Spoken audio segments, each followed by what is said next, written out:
Hello friends, 439 days of war.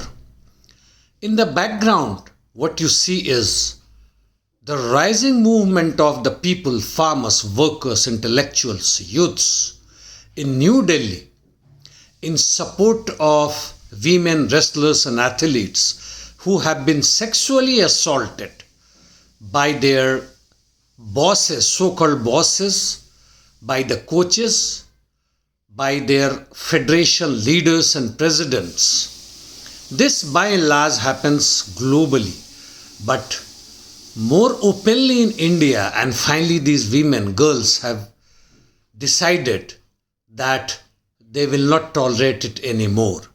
Now let us come to the ground situation in war zone in Ukraine. In south towards Zaporizhia, preparation for spring offensive by the Ukrainians still continuing, probably adding up the last part before they actually roll on, and especially towards Orekho and adjacent regions including Guliai Pole. Otherwise, in Zaporizhia and Kherson region, there are no major changes. In north towards Kursk and Belgorod region, the Ukrainians are continuing their shelling. In fact, they have increased. And otherwise, no changes in Kharkov direction from Kupiansk to Kremina, including Swatovo. Coming to east on Bakhmut front, the PMC Wagner chief has said that Moscow has promised full support to its offensive in Bakhmut. Post this assurance, PMC offensive has accelerated. The artillery uses and support by the Russian artillery as well, including drones, have increased tremendously. By the way, Ukrainian top military generals are trying their best not to let Russia capture full Bakhmut before 9th May so that they do not get unnecessarily propaganda. However, the PMC chief has said they nothing like that, they must capture full Bakhmut by 9th May. And it is similar to Azovstal last year when the Ukrainians tried their best to hold Azovstal and were successful in fact. In the meantime, PMC is storming high-rise buildings in western outskirts of Bakhmut. And in addition, they are also continuing their attacks, renewed rather, on Bogdanovka, Orekho, Vasilivka, Chasovyar, which was hit badly, Kramatorsk, Kromov and Krasnoye, though they still continue to be Ukrainian military.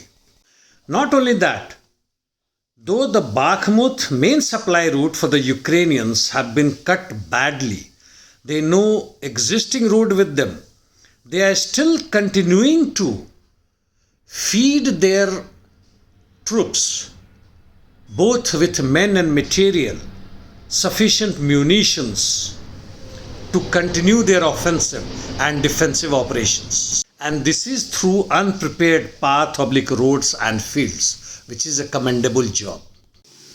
Nothing much on Ugledar and even in Avdiivka and Marinka where the battle is continuing.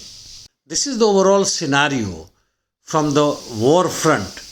Nonetheless, the interdiction mission must be talked about, which has increased highly from both the sides. 22 Ukrainian drones were shot down in Crimea direction towards Sevastopol by the Russians through direct hit as well as through ECMs, and that is a big attack.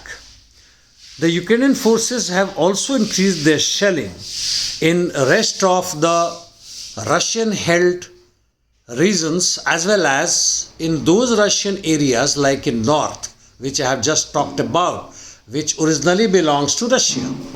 The Russian military is carrying out deep, long and short-term interdiction missions since a week or so on accelerated rate, using missiles from sea and air, using FABs, that is gliding bombs, drones and artillery, and targets are no more dams and water reservoir, energy sectors or infrastructure, But military targets, especially the oil ammunition dumps, however, they are still not targeting decision making centers.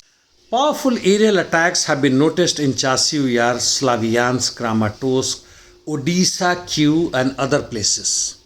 On protest front, a huge demonstration was carried out against Maya Sandu in Moldova and her government leading Moldova towards Ukrainian conflict.